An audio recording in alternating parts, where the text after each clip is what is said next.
Assalamualaikum warahmatullahi wabarakatuh. Perkenalkan, nama saya Nur Fadila dari kelas FM 19D. Rasio likuiditas. Likuiditas adalah kemampuan perusahaan untuk memenuhi kewajiban lancarnya yang diukur dengan menggunakan perbandingan antara aktiva lancar dengan kewajiban lancar. Dengan kata lain, likuiditas merupakan rasio yang menggambarkan kemampuan perusahaan dalam memenuhi kewajiban atau utang jangka pendek, baik kewajiban kepada pihak luar perusahaan maupun di dalam perusahaan. Artinya, apabila perusahaan ditagih, perusahaan akan mampu untuk memenuhi utang tersebut, terutama utang yang sudah jatuh tempo. Jenis-jenis rasio likuiditas. Jenis-jenis rasio likuiditas yang dapat digunakan perusahaan untuk mengukur kemampuan yaitu 1. Rasio lancar, 2. Rasio sangat lancar, 3. Rasio kas, 4. Rasio perputaran kas, 5. Inventory to net working capital. Berikut laporan neraca dan laba rugi PT Unilever 2017 sampai 2020. Selanjutnya analisis rasio keuangan untuk menilai kinerja keuangan pada PT Unilever Indonesia. Dan pembahasannya yaitu rasio likuiditas. Dari hasil rasio lancar yang diperoleh, diketahui bahwa rata-rata rasio lancar PT Unilever Indonesia (TBK) selama 4 tahun adalah 0,67 kali.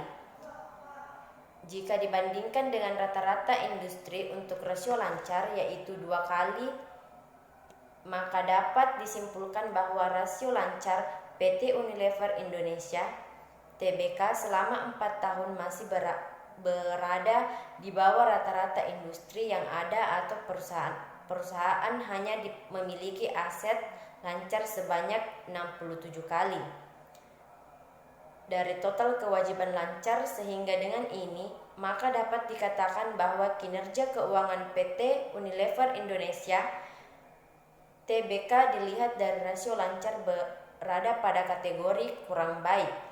Dari hasil tersebut, maka dapat dikatakan perusahaan belum mampu untuk melunasi hutang jangka pendeknya. Dari hasil rasio cepat yang diperoleh, diketahui bahwa rata-rata rasio cepat PT Unilever Indonesia (TBK) selama 4 tahun adalah 47 kali. Jika dibandingkan dengan rata-rata industri untuk rasio cepat yaitu 1,5 kali,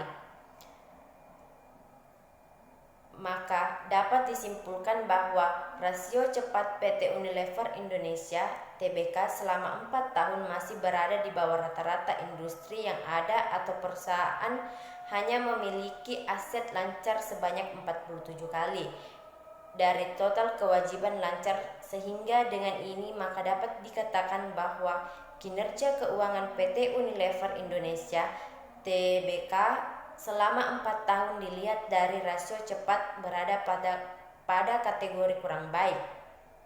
Dari hasil tersebut maka dapat dikatakan bahwa perusahaan belum mampu untuk melunasi utang lancar dengan aktiva lancar yang sudah dikurangi persediaan.